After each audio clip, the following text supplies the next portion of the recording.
Welcome to Gospel Tangents, the best source for Mormon history, science, and theology. I'm Rick Bennett. We're continuing our conversation with Dr. Brian Hales on Book of Mormon authorship. What are some other explanations? Would automatic writing be a good way to describe how Joseph wrote the Book of Mormon?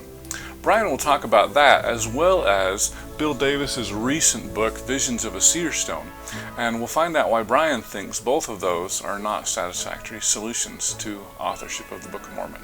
Check out our conversation. The fourth theory is really interesting. We call it the automatic writing theory. Now, automatic writing, there's actually two flavors. Psychologists, particularly around 1920, were doing experimenting where they would take a person, and what the psychologist wants to do is find things that are in a person's unconscious. They've been stuffed there because they're too hard to deal with by the individual. And if you can get them out carefully and talk about them, you can increase a person's mental health. They'll feel better, less anxiety and things. So they want to get stuff out of the unconscious part of their brain. And they would isolate their arms and get them kind of really relaxed, and then their arm would just spontaneously write. That's automatic writing. That's the most clinical version. And then the words that are written would be used in therapy to try to help the person with things that have been stuffed into their unconscious mind. There's another form of automatic writing, also called trance writing, where people are put into a hypnotic trance and then they can write, or they go into some kind of a mode where they're able to produce words that they couldn't do cognitively. Automatic writers of this sort never claim authorship of the words. These words came through me from another source. That's always what they will say. And in this respect, Joseph Smith is very similar. Okay, but the problem is that by showing a similarity, and the most common one is a woman named Pearl Curran, and Pearl produced over 4 million words during her lifetime. Mm-hmm. And one of the books that she produced was called The Sorry Tale. It's about 260,000 words. It's about Christ. And it's been compared to the Book of Mormon. It came in sessions that were producing 3,000 to 4,000 words a session through a Ouija board, not a Seer Stone. But it just came and it flowed, and when she'd stop and start up the next day, she wouldn't have to go back, just like Joseph. Lots of similarities. But when the naturalists try to use automatic writing as an explanation, they actually are not giving an explanation. They're just kicking the can down the road a little ways because they don't have an explanation for how Pearl Curran and other automatic writers are producing their words. And so Joseph Smith actually encountered this right as the Book of Mormon was being published when Hiram Page, you remember that episode? He had a Seer Stone and he was producing pages. I mean, that's automatic writing as much as any automatic writer. And Joseph prayed about it and was told that this came from Satan. So Joseph's explanation for automatic writings would probably be that God is giving him the right stuff, and false spirits are giving other people the other stuff, because even though Pearl Curran's The Sorry Tale book was about Christ in it is not the Redeemer. He's not the Savior. He's just a really good teacher. So even though you've got this very long book, it's quite eloquent in places, difficult to read because it's in a funny form of English, but it's not talking about the same Christ that we do. See, it's a divergent view of him, a naturalist view. And so anyway, automatic writing has gained some popularity as an explanation, but it really isn't an explanation because we don't know how Pearl Curran could produce all of her words either. So, the next one is a storyteller theory, and I have an article coming out in Interpreter that compares Joseph Smith to professional storytellers. Now, they can tell stories day after day after day, or one big long story that could take 5 or 6 days to put together. And to make a long story short, Rick, all they're doing is memorizing formulas that are sentences with words that can be plugged in here and there. And so they memorize these, and as the story goes along, they just have to plug in a word here or a word there, and the rest of it's all memorized and comes out very much as a routine for them. And they're called formula patterns, formula systems, And when you write down or make a transcript of the stories that are told this way, you can see the pattern right there in the text. And we look at the Book of Mormon, there are no patterns like that. I mean, there's chiasmus and things, but the whole book isn't out of a chiasm. And honestly, trying to create a chiasm in real time doesn't necessarily make it easier. I think it makes it more difficult. So the storytelling theory hasn't gotten a lot of traction. Bill Davis mentioned it in his PhD dissertation. I mentioned Bill Davis because he wrote the book on visions in a Seer Stone. Right. And I admire what Bill is trying to do.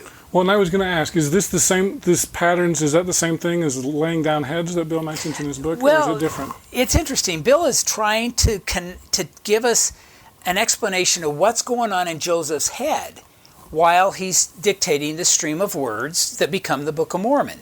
Nobody else has done this.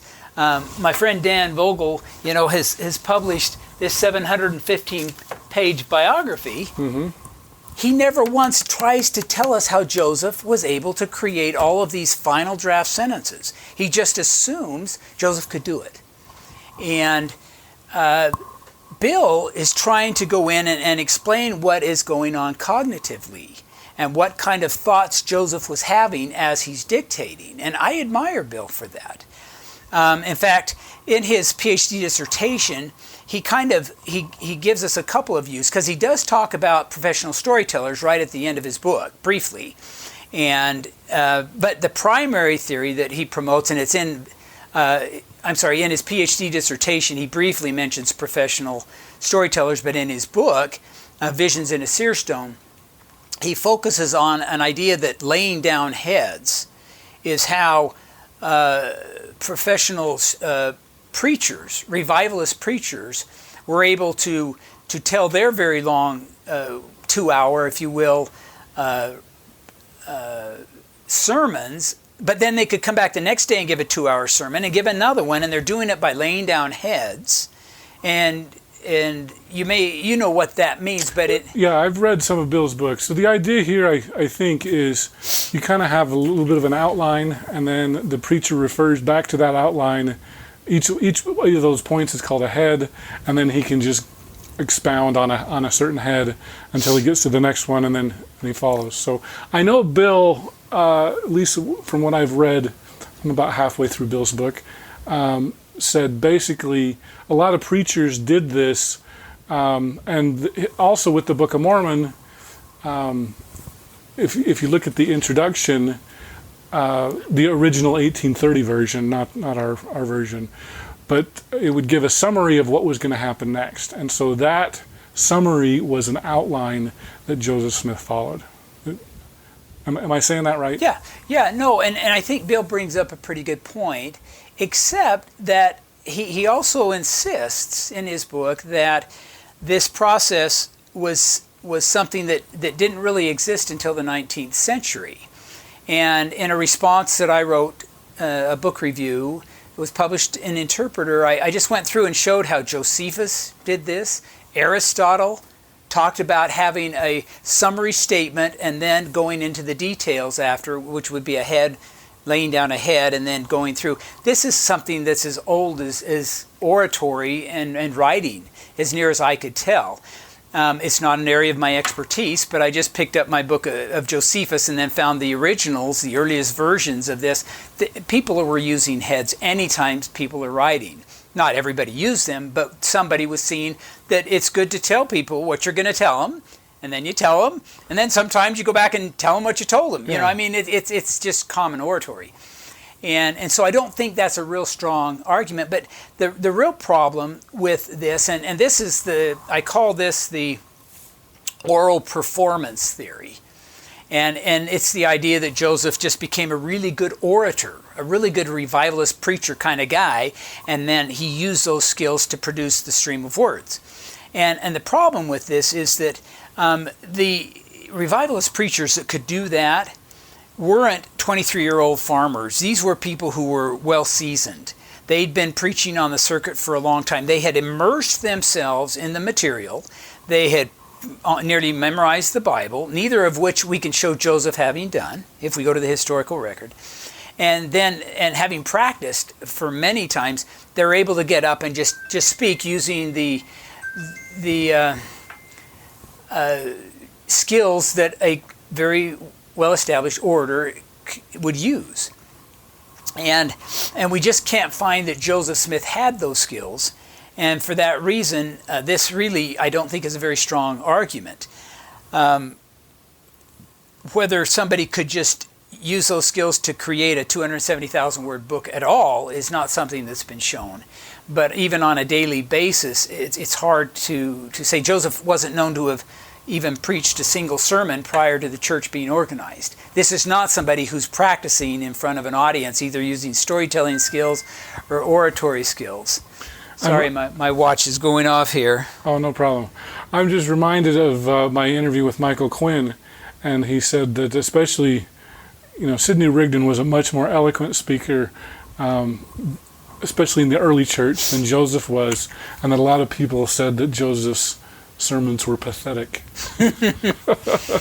Well, it's not a skill that the historical record supports he had, and we can talk about that more in a few minutes. The last two theories, one is just a creative writing theory that Joseph was secretly making a manuscript.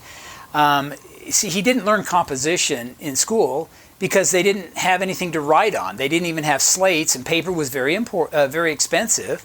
The original Book of Mormon was recorded on 5 different kinds of paper because it was difficult to get paper, and they were writing on whatever they could get. And so Joseph wouldn't have had any training in composition. It wasn't part of the curriculum in the district schools at that time anyway. And then there's just, if Joseph had a manuscript, is he memorizing it word for word each night? There's evidence that he worked late sometimes there, and he fooled everybody, or he sneaked it into the hat. It has a lot of weaknesses. The last theory, the 8th one, I call the intellect theory. And what it's the most popular one today. But it's rather simple. It doesn't have a lot of details. It's basically, if you ask the question, what skills would a person need to create the Book of Mormon? The answer is the skills Joseph Smith had in 1829. And if you ask the question, what skills did Joseph have in 1829? The answer is the skills needed to create the Book of Mormon. And I'm not trying to be snarky, and I'm not trying to misrepresent. But really, that's the most popular theory today, is that they use the Book of Mormon as evidence of Joseph's skills. Now, a naturalist who disallows anything supernatural, you can understand how that would really appeal. We don't know how he did it, but he did it. And, there's no supernatural influences, so it must have been in his skill set in 1823. They don't appeal to the historical record because it doesn't in any way support this.